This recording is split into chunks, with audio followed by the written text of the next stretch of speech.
Portfield. Somewhere my bio was somewhere.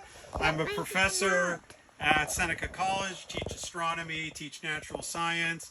I used to work at NASA down in California on several NASA spacecraft missions studying the sun and the moon. But tonight, I want to talk about something a little different, not the sun and the moon. How many of you photograph the sky? How many of you want to photograph the sky? How many of you have cell phones that can actually photograph the sky? Good. Okay. Perfect. So tonight, this is what I'm going to talk about, because a lot of people who do photography have the opportunity to actually make discoveries as amateur astrophotographers with their own equipment. And one of the cool things is this big telescope right beside you in this roll-off observatory has discovered 5 comets. In its previous location, there were 2 people who actually used it with their eyes and would scan the sky and wound up discovering comets. And the first comet ever discovered with it was actually the first time a comet was actually discovered from Canada back in 1978. So this is a very famous telescope. But it means that amateur astronomers can actually do some science and contribute to what us scientists are trying to do in studying space. But one of the things I got to tell you is, being back here in Canada, I completely forgot about all the challenges that Canadians go through doing astronomy. Whether you're just looking through a telescope or whether you're photographing through a telescope, you have a lot of challenges. Like in winter, it is cold, right? You go outside, you got freezing fingers, freezing toes, got to try and control telescopes, change eyepieces, and basically make sure that your eye doesn't stick to the eyepiece when it winds up tearing. But then at the other times of the year, you wind up with bugs. And I just wanted to share this image with you. This was my camera last month. It wasn't cooling, it wasn't working properly, and when I opened it up, I found just a few mosquitoes that were living in there. So the camera, I blew out all the mosquitoes, I got a new fan, it's all working properly now again. But here's the whole thing. Over the years, the technology that we have for doing photography has completely changed. It's gotten a lot better. On the right is an image of my first digital censored camera for astronomy that I got 35 years ago. For those of you with cell phones, just as a comparison, this had a whopping 31 kilopixels. That's 1,000 times smaller than what you have in your cameras now. Now you have digital cameras that can be used that have anywhere from 25 to even 100 megapixels. That's 1,000,000 pixels, not 1,000 pixels. So the technology is there for you to do things. And most astrophotographers, when they put images together to create the beautiful images, they wind up stacking images to get rid of the hot pixels, you get rid of the cold pixels, you get rid of the cosmic ray hits, everything to wind up getting really nice photos. Now, one of the problems with that, though, is buried inside your images might be something brand new, might be something really interesting that you could actually wind up making a discovery. So when you make those pretty pictures, you're getting rid of the potential discoveries in there that might possibly be lurking. So one of the things I recommend for all of you is to get to know your target. Pointing at M31, which is the Andromeda Galaxy, that's really great, but get to know what might be inside that particular galaxy that you might be able to pick up in your camera. Not only that, but what is around it in the field of view of your camera. There might be other interesting things that happen to be there that maybe you should learn about and see, because when you look at the images, you might find something interesting. So just as an example, most people have taken a picture of Messier 13, the big globular cluster up in Hercules. Everybody around the world photographs this particular target. How many of you have seen it in a telescope? All right. Anybody who's used, and it's up there tonight, so hopefully somebody will point their telescope at it or take an image. But the thing is, about 1/4 of a degree northeast is this little galaxy called NGC 6207. For the techies in the crowd, it's about magnitude 12.5. Easy to see in a telescope from just about any of the telescopes that are out here tonight. But back in 2004, there was a supernova there. Most people just look at M13. They don't look at other things that are around there or check their images. The Ring Nebula, another target that's actually up tonight. Beautiful smoke ring. We've all seen it. The imagers have all photographed it. And when you get a little closer, you wind up seeing that there's not this pull tab over here, but there's actually a little galaxy that's sitting off on the side. Again, most people just concentrate on the nebula itself. What's really cool is this is a little tiny star that died, something like our sun.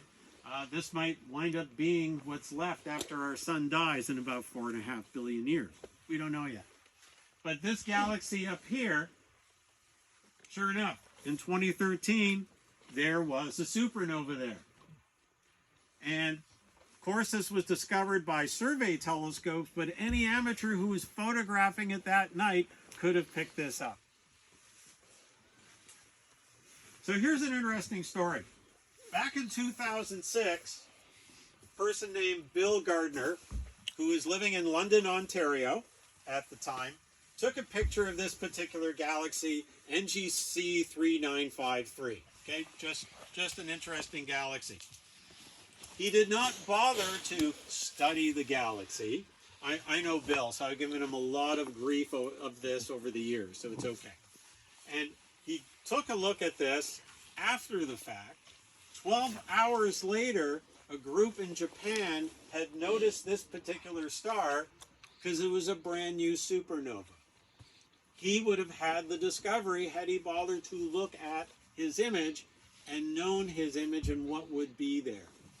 When I took an image of it about 11 days later, look how bright it got versus when it was discovered. So he now only has the pre-discovery image instead of actually making the wonderful discovery. Most of you have photographed this, if you're into imaging.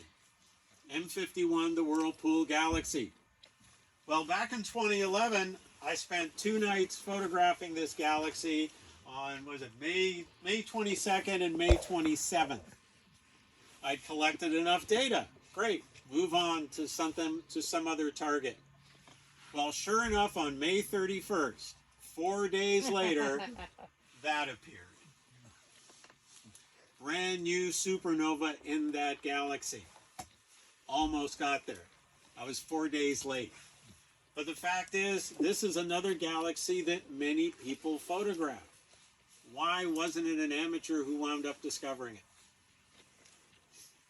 M65 and 66, again, another common target that amateurs love photographing in the springtime.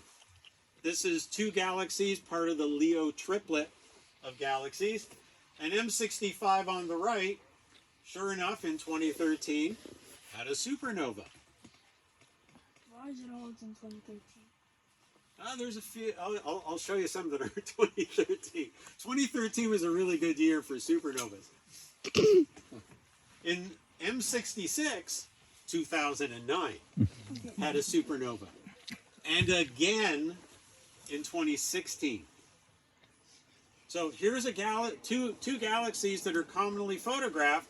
That here are supernovas that go off in these galaxies.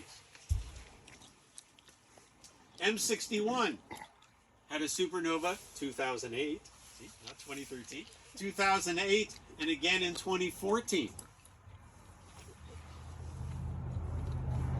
M74 had a supernova in 2004, and then this one here in 2013. I told you, 2013 was a good year for supernovas. M99 had a supernova. This one's usually off the beaten trail, but again, it's one of the Messier objects. Hi. Sorry, M100. Question. Oh, sorry. What is a supernova? Ah, what is a supernova? Thank you for asking. A supernova is when some giant star goes to die. And when it dies, it collapses and goes boom. It can be so bright, it'll be the brightest star in the sky. And if we get one in our own galaxy, a star that goes supernova, you'll be able to see it even during the day as a bright pinpoint of light in the sky. Supernovas are amazing. The last time we had one in our galaxy was 400 years ago. So when I see galaxies here that have them within 10 or 20 years, it's like, where's one in our galaxy? We are definitely due to get one. Is your hand up? Do you have a question?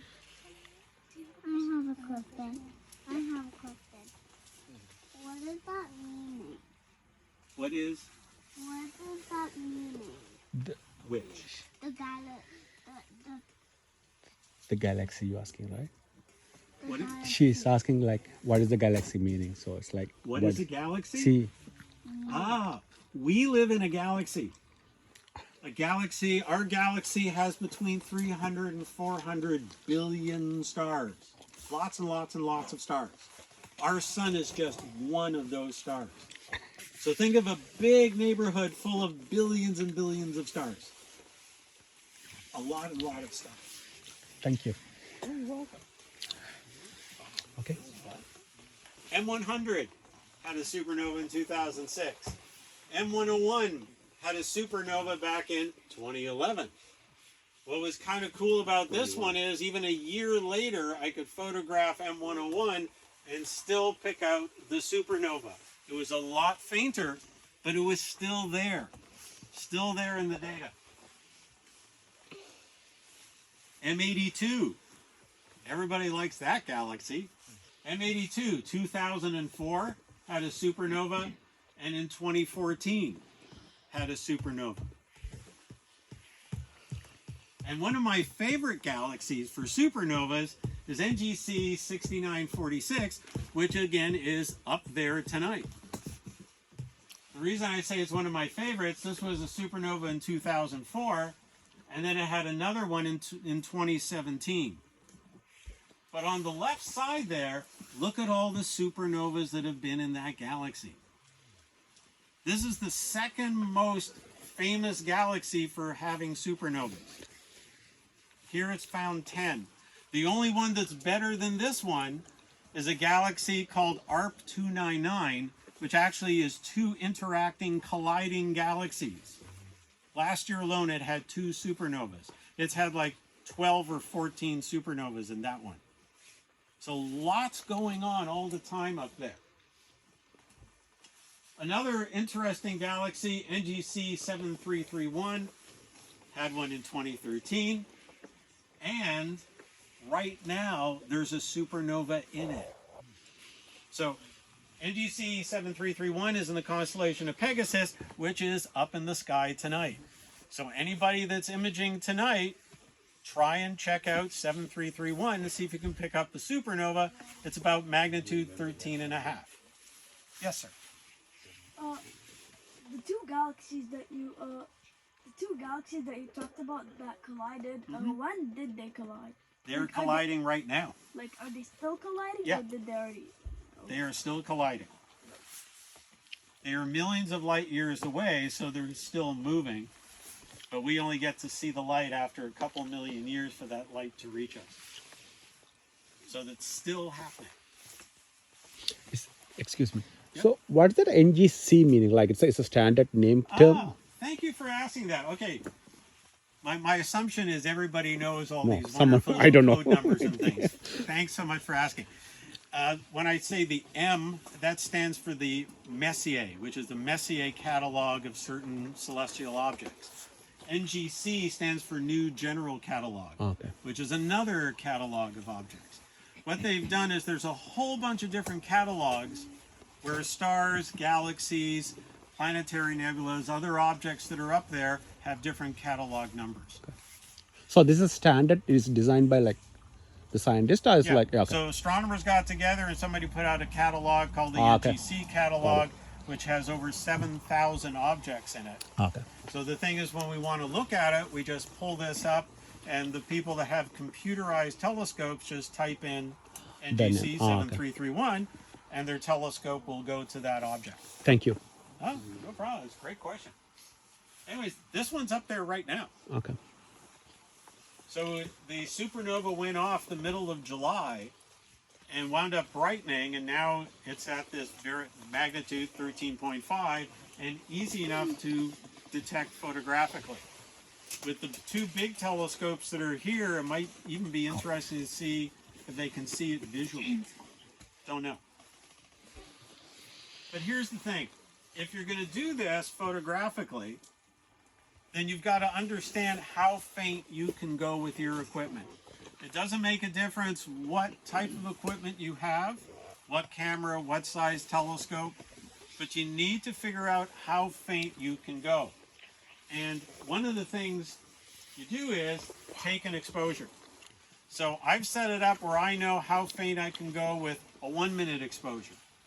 How faint can I go with 2 minutes? How faint with 5? How faint with 15 minutes? Worked all that out so when I take an image and I go back to look at it, I can figure out how faint of an object I'm able to see in there. And in this particular case, for the astro folks like mag 18th magnitude galaxies, this is just a 2 minute exposure. But again, being able to pick up a supernova that was magnitude 17.5. Magnitude 17.5 is really faint. Just to give you an idea, Venus is -4. Jupiter is -2. When you look overhead, you'll see the summer triangle. Those stars, all three of those stars are close to magnitude 0. The higher the number, the fainter it gets. The North Star is magnitude 2. The stars in the handle of the Big Dipper, or in the bowl of the Big Dipper, are magnitude 2. So the faintest you can see basically with your eyes, you guys have really young eyes, so you're going to see even fainter, is probably somewhere around magnitude 6. For old people like me, it's not as good. So catch it while you're young and go observe. But that's how the magnitude scale goes. The bigger the number, the fainter the object. But only your eyes, naked eyes, being able to look, should be able to see from a super dark site like this, maybe magnitude 6. Magnitude 7 you can't see. For just as an example, without getting too